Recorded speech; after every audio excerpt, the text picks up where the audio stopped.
talagang 2028 election, paninindigan po natin na matutuloy. Kung tinanong lang po kami, siguro po, masasabi ho natin ngayon pa lang, kung nagbilangan tayo ngayon, baka 24 po ang makuha natin na hindi papayag sa charter change. Baka 24 po ang makita ho natin na hindi papayag na walang eleksyon. So para sabihin po na yung minority, yan ang pinakapaka, yun po'y mali, yun po'y fake news, yun po'y misinformation, and I second the motion of Senator Zubiri to strike this video off the record. Nakakahiya na, please. Araw-araw na lang bang ganito? Huwag naman sanang dumating ang araw na wala na tayong mukhang maihaharap sa mga Pilipino. At for the record, gaya din ng sinabi ng maraming kasama, malinaw naman ang track record ko na mariin na pagtuto sa charter change at gaya ng sinabi ng mga kasama, wala pong pinag-usapang charter change.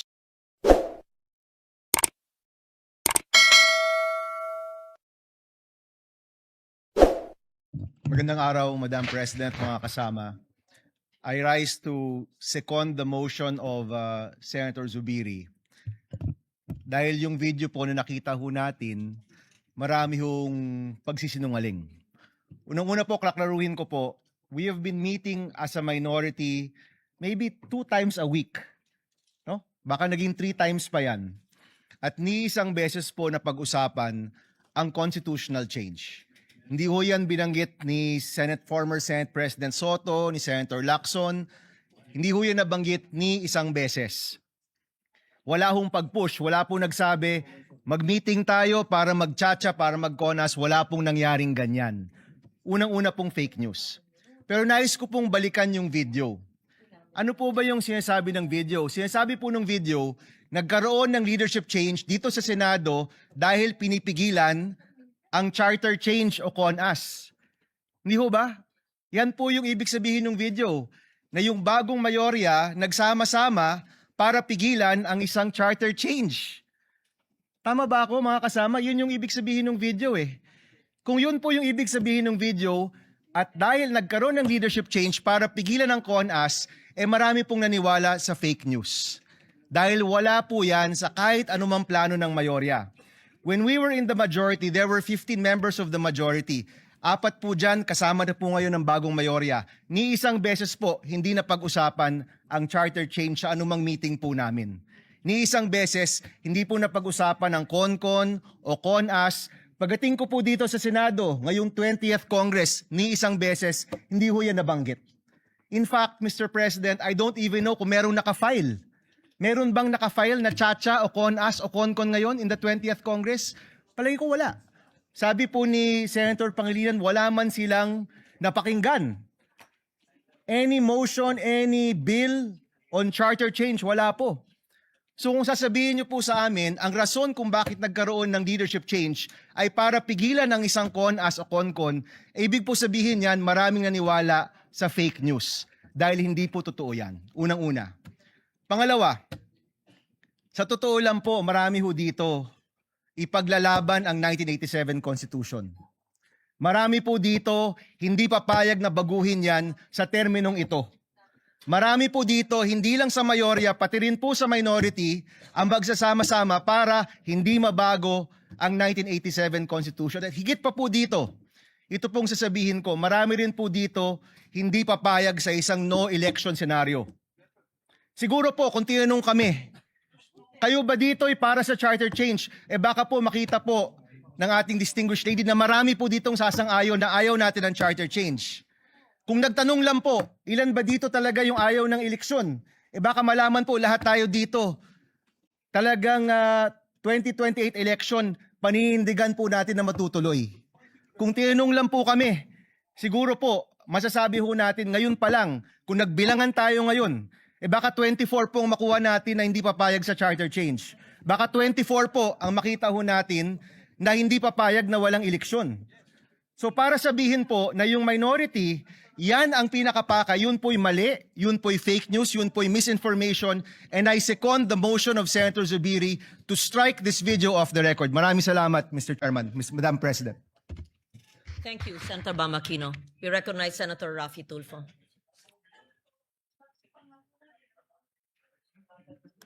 Madam President, I support the motion of Senator Mig Zubiri to strike sa record yung video presentation ni Senator Amy Marcos. I've been in public service broadcasting sa media for almost 30 years now. First time na ako nakita ng How presentation kanina. But before that, let me tell you this. Sana wag nating gamitin yung plenary para sa mga conspiracy theories natin. Sana maging totoo lang tayo. Again, babalikan natin yung sinasabi ko, experience ko sa media.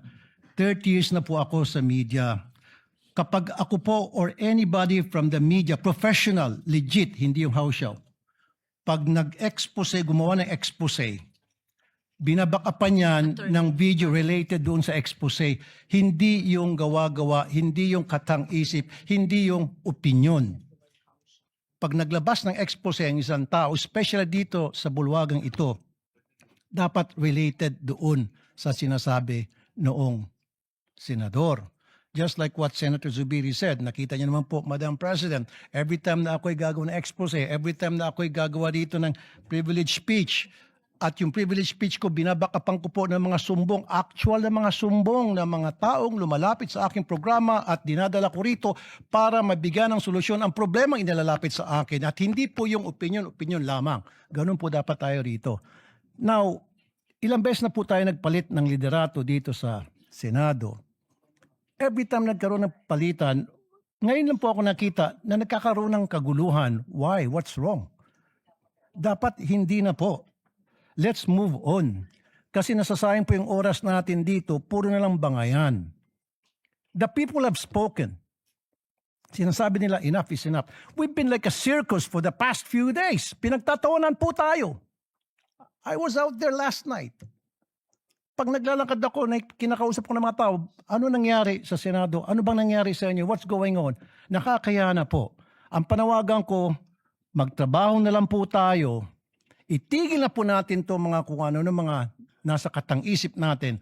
Let's move on because we were voted, elected by the people para magtrabaho, hindi para magbangayan. Maraming salamat, Madam President. Maraming salamat po. Tayo po ay nakikiisa rin sa sinabi nyo. May katanungan lang po ang presiding officer because we are using either the Filipino language or English. I would like to request the good gentleman from Isabela to use a alternative word to how shall because it may be difficult to translate it. Is that Filipino? I just want to be enlightened. How shall street lingo meaning fake? I'm sorry. Ibig sabihin fake, Okay. ibig sabihin peke. Yes. So that it's clear because I Pirated. was also asked. So are Pero Tagalog na yun. are you there editing or amending the statement? Sige, from Because how even shall, the, let's the edit it to spelling was not clear fake. also to the stenographers. Hindi legit. Okay, yun Opo. lang po. Thank you. Thank you very Thank much. you, Madam President.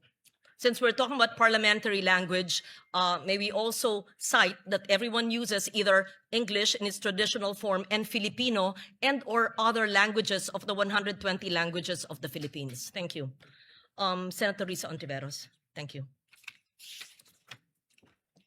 Salamat po, Madam President. Madam President, sinusugundahan ko rin po ang motion ni Senador Mig Zubiri na strike ang video po na iyan sa record nitong sesyon. Ulitin ko lang po ang sinabi ko last week sa sarili ko namang privilege speech. Ganito na ba kababa ang inaabot ng politika sa Pilipinas? Na hanggang dito sa floor ay magbabatuhan tayo ng putik. Sanay naman tayo sa pakikipagdebate, pagtanggap ng batikos at pagsagot sa mahihirap na tanong. So, hindi ako sensitibo sa puna. Sanay ako dyan. Pero, Madam President, ang pinakita po na video ay fake news.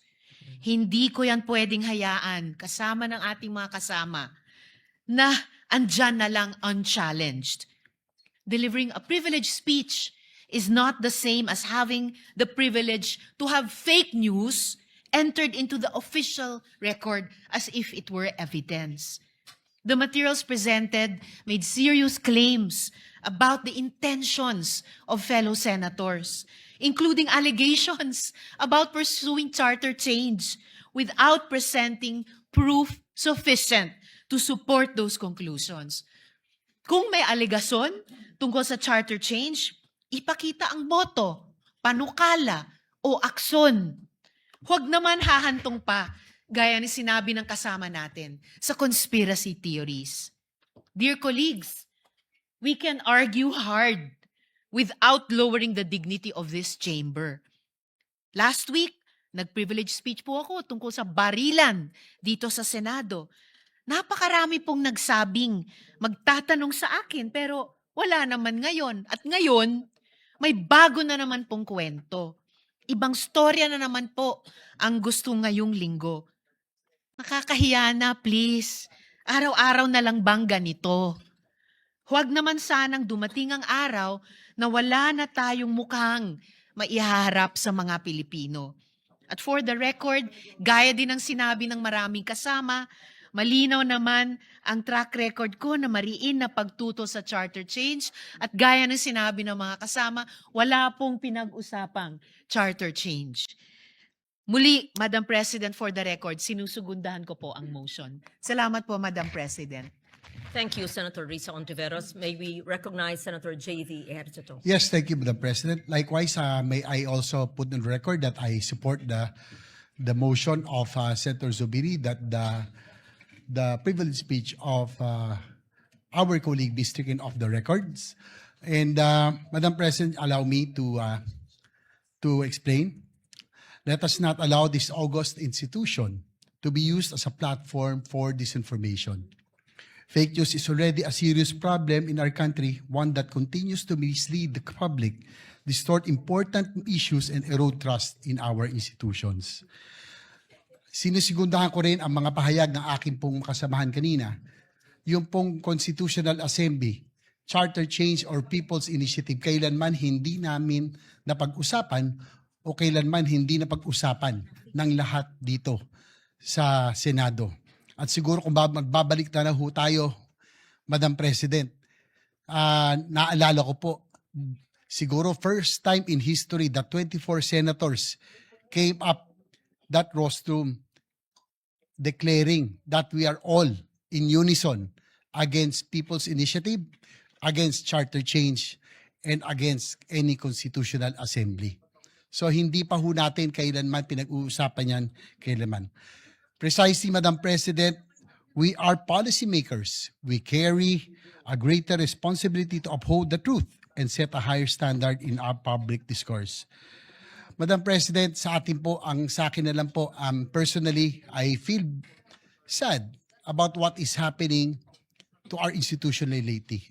And I guess all of us has that duty on what we have to do to bring back that trust, that dignity this institution has always been remembered. Ibalik natin dapat ang tiwala ng taong bayan sa Senado, hindi dapat dagdagan na ito po ay malugmok pa.